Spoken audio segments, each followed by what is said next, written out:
Say whatever you want about the Los Angeles Lakers, but what you can't say is that this team is not way more talented than it was last season. You can argue about the fit, you can argue about the pieces, you can argue about the direction of the roster, the age of the roster. There are a lot of questions you can ask about this Los Angeles Lakers basketball team, but one question you will not ask is how talented is this team, because we all know the answer. I mean, just check out this graphic. Is this graphic surreal for anybody else? The Athletic asked the great question, and I wanted to present it to you guys.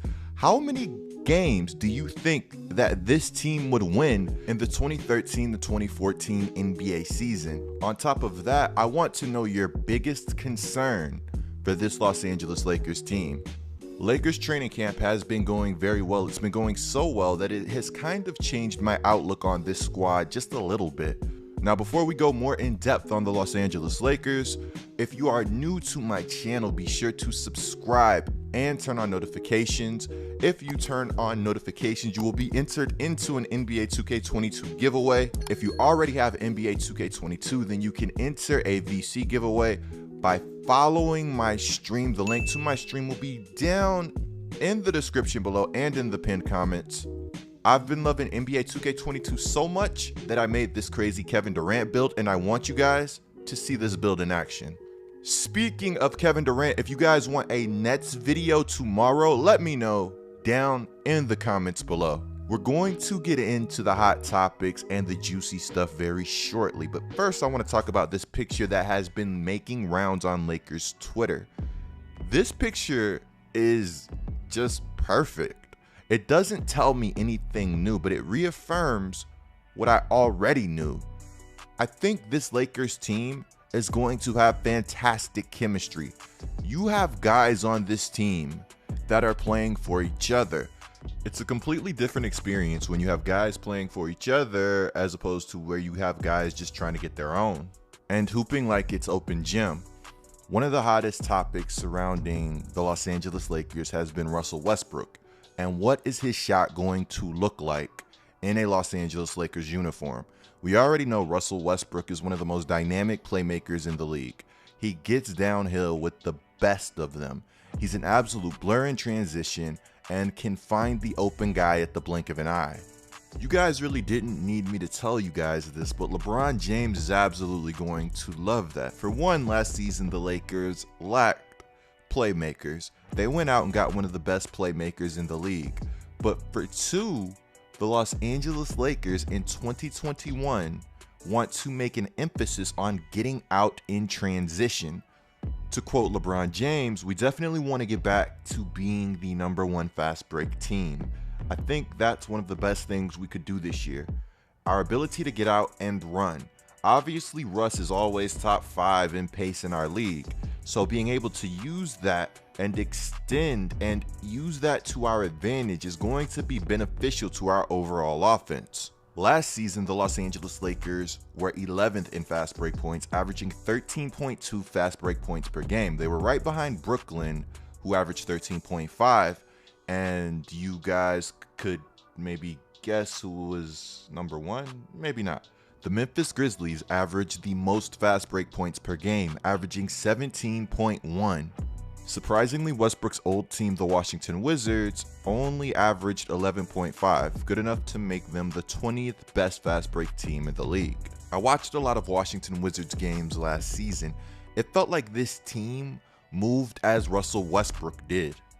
That's exactly the type of impact that Russell Westbrook has on the basketball floor. Now, if you guys watched my most recent Lakers video, we talked about LeBron James slimming down and looking more explosive. If Bron says he wants the Lakers to get out in transition this season and get buckets, then I believe him. Now, of course, nobody's going to be questioning the Lakers' ability to get downhill or get to the basket anymore, or at least I think they won't. The biggest question is going to be, can the Lakers shoot the ball? And more importantly, can Russell Westbrook become a knockdown shooter or a good enough shooter to keep defenses honest? The good news is that Russell Westbrook has a new jump shot. It's not completely different from his old jump shot, but there are enough mechanical fixes that really make you buy in and love the product that you see. Do you guys expect to see Russell Westbrook take a leap shooting the ball this season? Skip Bayless does not think so. He is an abysmal, high-volume three-point shooter. Yeah. And as the old saying goes, you can't teach an old dog new tricks. Russell is third worst over that 13-year span. Third worst. Now, this is going to be a very unpopular opinion, and I'm ready to defend it. I don't think Russell Westbrook is actually bad at shooting the basketball. I think at times he takes a lot of bad shots. But do I think he's bad at shooting? No.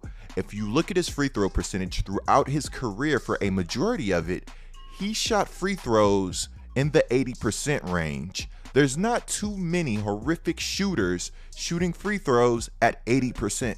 Now, of course, free throws aren't always a direct correlation to how well somebody shoots the ball, so I have more stats to dive deeper. Now, last season, if you just look at what Russell Westbrook shot from the three-point line, you'd assume he was a bad shooter. 31.5% from the three-point line is not good. I want to emphasize this, so I'll state it again. I said bad shots. Russell Westbrook takes a lot of tough shots. If you look at these splits from NBA.com, they tell you a story that a lot of people aren't willing to write. On the left side of the screen, we see shot clock range. When Russell Westbrook takes very early threes, very early jump shots, he's shooting around 23% when he shoots threes 6 seconds into the shot clock. A lot of times he also takes late shot clock jumpers because somebody has to take them, and why not have it be one of your best players? Those numbers aren't great also. 19%, 7 to 4 seconds. With 0 to 4 seconds remaining, he shoots 30%. 15 to 22 seconds, he shoots around 36%, which is around league average and not bad at all. Now let's also go down and check out his wide open three-point percentage. When he has 6+ feet of space, he shoots 35.3% from the three-point line. That's barely below league average, if it's below league average at all. So I actually just looked it up, and 36.7% was the league average three-point percentage for last season. The reason that I think these percentages are so important is because now Russell Westbrook will be playing with one of the best playmakers to ever play the game of basketball, in LeBron James. This season, the Lakers should generate a lot of wide open jump shots. The issue is going to be knocking them down, which I think they have the potential to do. Now, to get back to the training camp talk, to quote LeBron James, the energy alone, just last year after coming off the bubble, it literally took everything away from you. Any little bit of energy you had, it was completely gone when we left there. So to come back into the season with the quick start that we had, kind of the life of the party was a little bit just like kind of stale, rightfully so. Guys just didn't have an opportunity for a mental break. So you could definitely feel the energy shift a lot more this season in the first two practices compared to the last. Vogel has made it known that he wants the Lakers to bring energy to training camp. He's also made it known that the final two spots in the Los Angeles Lakers starting lineup are up for grabs. Vogel says 3 starters were obvious in practice: LeBron, AD, Russ. But the other 2 players rotated frequently, so no hints on who'll start alongside the big 3. So there's a little controversy surrounding the starting lineup. Kyle Goon tweeted September 30th that the Lakers got a lot of reps with DeAndre Jordan at center next to AD at the 4 and Kendrick Nunn at the 2 guard. Vogel said he will give minutes to 2 players who give the best combination of shooting and perimeter defense. Probably the toughest battle. Now, I've been seeing a lot of reports about Anthony Davis playing 5. I know Westbrook and Ron are excited about that possibility and what he can do at the 5 position. This is the starting lineup that The Athletic projected, and I want to know your thoughts on this lineup because I think that there are better lineups to be made, but I'm not sure. It's also worth noting that Vogel expects Melo to have a major role, be it on the court, starting or off the bench, regardless of where he plays, his role will be pretty big. I'm really excited to see what the Los Angeles Lakers can do this season. Let me know what you guys think about everything. If you are new to my channel, be sure to subscribe, turn on notifications, drop your starting lineup in the comments below. Clicking the video on the screen right now is a great way to support my channel. I'm Get Like Coop, bringing you guys the scoop until our next upload.